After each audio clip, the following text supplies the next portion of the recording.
Chanakya trader channel पे आपका स्वागत है। इस वीडियो में निफ्टी की कल के लिए एनालिसिस करेंगे। कल निफ्टी में हमें किस तरह से मूवमेंट देखने को मिल सकता है, इसके बारे में हम चर्चा करेंगे। और कल के एनालिसिस की वीडियो में हमने जो आपको बताया था उसी तरह का मूवमेंट हमें आज देखने को मिला है। कल मैंने क्या आपको बताया था, जब तक निफ्टी इस लेवल के ऊपर डेली बेसिस पे हमें क्लोज होता हुआ नहीं दिखाई देता तब तक हमें एग्रेसिवली बाई के बारे में सोचना नहीं चाहिए। लेवल कौन सा था? 22,125। और आज की क्लोजिंग हमें कहाँ पे होती हुई दिखाई दी है?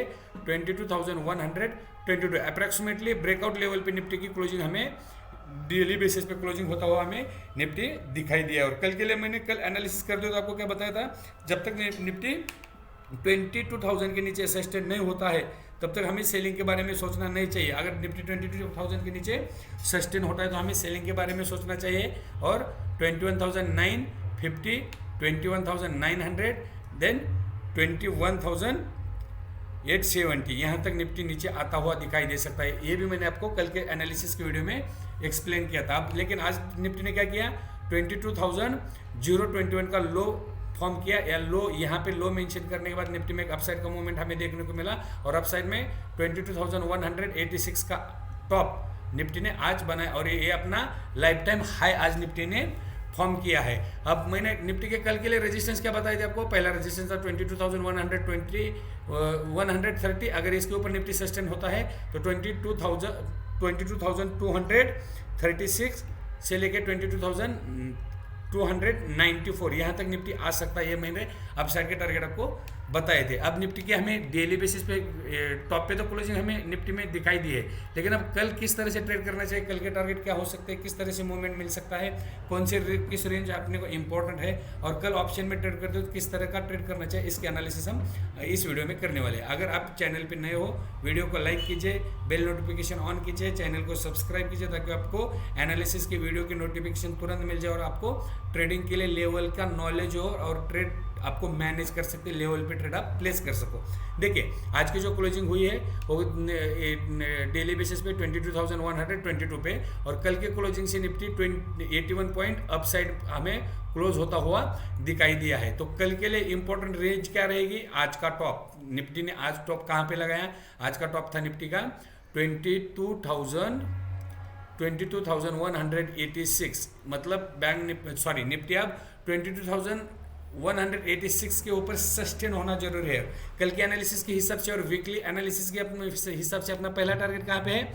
22,236। और मुझे लगता है कल के दिन ही ये वाला टारगेट और 22,294 ये दोनों टारगेट कल अचीव होते हुए हमें दिखाई दे सकते हैं। इस बात का ध्यान रखिए। अब कल के लिए इंपॉर्टेंट लेवल क्या है?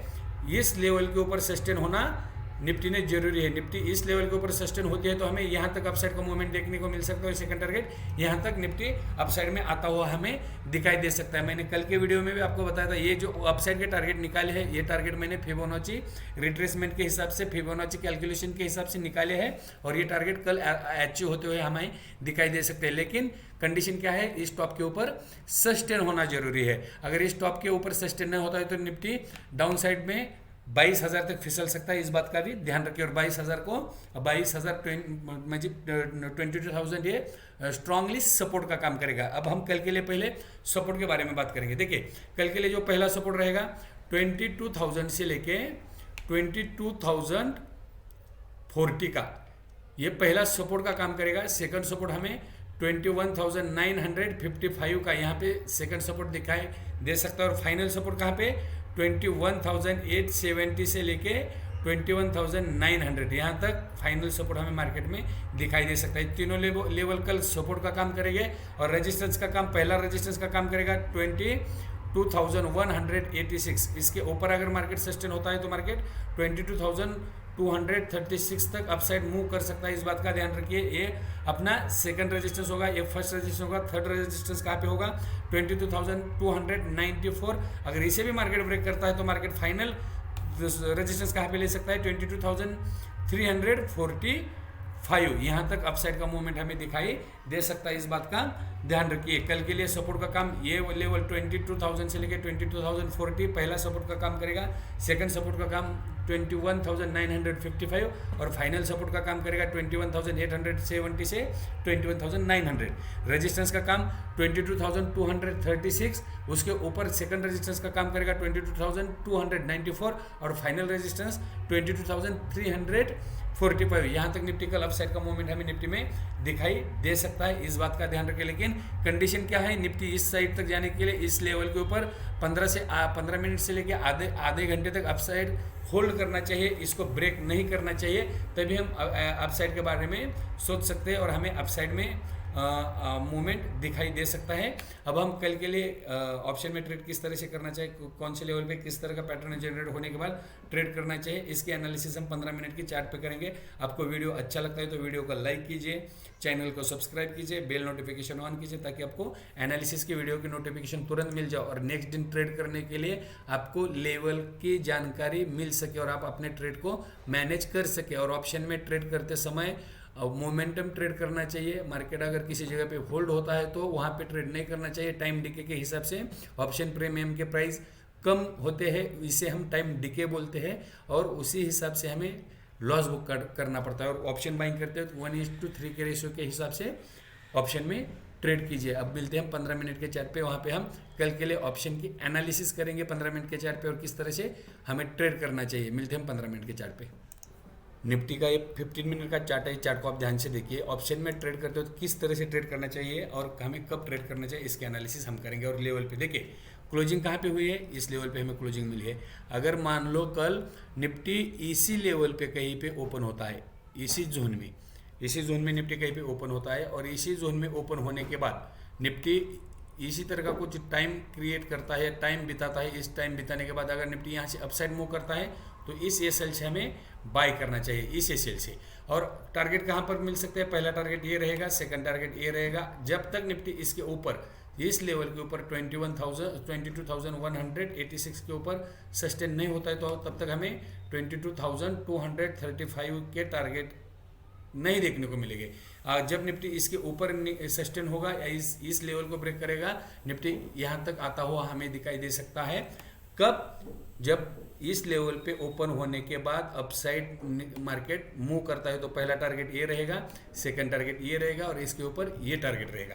मान लो मार्केट का इसी जोन में ओपन होता है और इस लेवल को ब्रेक करता है, मतलब 22,095, इस लेवल के नीचे मार्केट सस्टेन होता है, इस लेवल के नीचे मार्केट सस्टेन होता है तो हमें डाउन साइड का ट्रेड लेना चाहिए।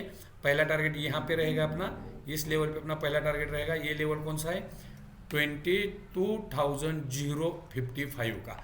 और अगर इसके भी नीचे सस्टेन होता है तो यहाँ तक मार्केट नीचे आ सकता है। इसके नीचे टारगेट हमें कौन सा दिखाई दे सकता है, 22,000 से लेके 22,020 का, यहाँ तक मार्केट नीचे आ सकता है। जब तक मार्केट 22,000 के नीचे सस्टेन नहीं होता है तब तक पैनिक सेलिंग देखने को नहीं मिलेगी। और इस लेवल पे अगर मार्केट मिलता है तो यहाँ पे बाय के बारे में सोचना चाहिए, ना कि सेल के बारे में। इसी लेवल पे अगर मान लो यहाँ पे मार्केट है, अगर कल 100 से 100 पॉइंट का गैप डाउन हमें मिलता है तो कहाँ पे मिलेगा, 22,025 से 22,000 तक। यहाँ तक अगर मार्केट टाइम बिताता है, अपसाइड मूव करता है तो हमें बाय के बारे में सोचना चाहिए। और पहला टारगेट 21,225 का, सेकंड टारगेट 21,000 पहला टारगेट यहाँ पे रहेगा 22,125 का, सेकंड टारगेट रहेगा 22,145 का और फाइनल टारगेट रहेगा 22,185 का। इसके ऊपर जब तक मार्केट सस्टेन नहीं होता है तब तक हमें बाय के बारे में सोचना नहीं चाहिए। ये हो गए गैप अप और gap down, gap flat opening और गैप डाउन के बारे में। मान लो कल 100 से लेकर 150 पॉइंट का गैप अप होता है, 100 पॉइंट से 100 पॉइंट का गैप अप होता है या 150 पॉइंट का गैप अप होता है। मोटा मोटी गैप अप कहाँ तक होगा, 22,190 से लेके 22,240 तक, यहाँ तक का कहीं पे गैप अप हमें इस लेवल पे कहीं पे गैप अप दिखाई देता है। तो यहाँ पे एग्रेसिवली ना सेल करना है ना बाय करना है, हमें वेट करना है। किसका वेट करना है, पैटर्न का वेट करना है, प्राइस एक्शन का वेट करना है। अगर इस तरह का कुछ पैटर्न क्रिएट करता है, मतलब पुराना हाई जब निफ्टी ब्रेक नहीं करता है और यहाँ गैप अप होने के बाद निफ्टी में इस तरह का मूवमेंट हमें दिखाई देता है तो हमें इस लो को ब्रेक करने के बाद शॉर्ट पोजीशन बनानी चाहिए। इस लेवल को ब्रेक करने के बाद शॉर्ट पोजीशन बनानी चाहिए। और लेवल कौन सी होगी, 22,175। इसके नीचे अगर गैप अप के बाद मार्केट सस्टेन होता है, इस लेवल के नीचे अगर गैप अप के बाद मार्केट सस्टेन होता है तो मार्केट में हमें ये पहला टारगेट मिलेगा 22,135 का, और सेकंड टारगेट हमें देखने को मिलेगा 22,075 का। यहाँ तक मार्केट नीचे आ सकता है और इस लेवल को मार्केट रिस्पेक्ट करके दोबारा अपसाइड का मूवमेंट हमें देखने को मिल सकता है। गैप अप पे हमें इसी तरह से ट्रेड करना चाहिए, गैप अप पे ना एग्रेसिवली बाई करना चाहिए। अगर मान लो ना इसी तरह का प्राइस एक्शन फॉर्म नहीं होता है और इसी तरह की रेंज में मार्केट होल्ड करता है अपसाइड में, और इसी तरह के रेंज में होल्ड करने के बाद अगर मार्केट अपसाइड निकलता है तो हमें 22,186 के एसएल से बाय करना चाहिए। और ऊपर के टारगेट जो मैंने आपको सेकंड रेजिस्टेंस बताया था 22,294 और फाइनल रेजिस्टेंस बताया था 22,345। यहाँ तक निफ्टी कल अपसाइड मूव कर सकता है, इस बात का ध्यान रखें। मेरे हिसाब से गैप अप पे बाय नहीं करना चाहिए, गैप अप पे फंसना नहीं चाहिए। गैप अप करने के बाद मार्केट एक तो होल्ड हो सकता है या फिर कल के आज के हाई को रिटेस्ट करने के लिए या फिर आज के क्लोजिंग को रिटेस्ट करने के लिए आ सकता है, इस बात का ध्यान रखें। वहाँ पे कुछ पैटर्न क्रिएट करने के बाद मार्केट अब ज़्यादा मार्केट में बेरिश सिग्नल नहीं है, मार्केट अब बुलिश ट्रेंड में है। आने वाले 2 से 3 दिनों तक मार्केट अपसाइड मूव करेगा, इस बात का भी ध्यान रखिए। ऑप्शन बाइंग करते हुए मोमेंटम ही ट्रेड करना चाहिए।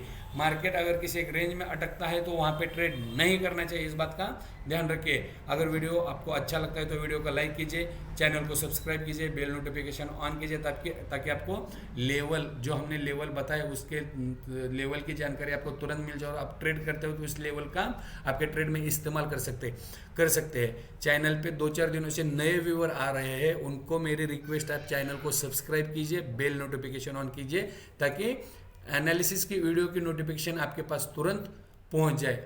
मिलते हैं हम अगले वीडियो में। थैंक यू, जय हिंद।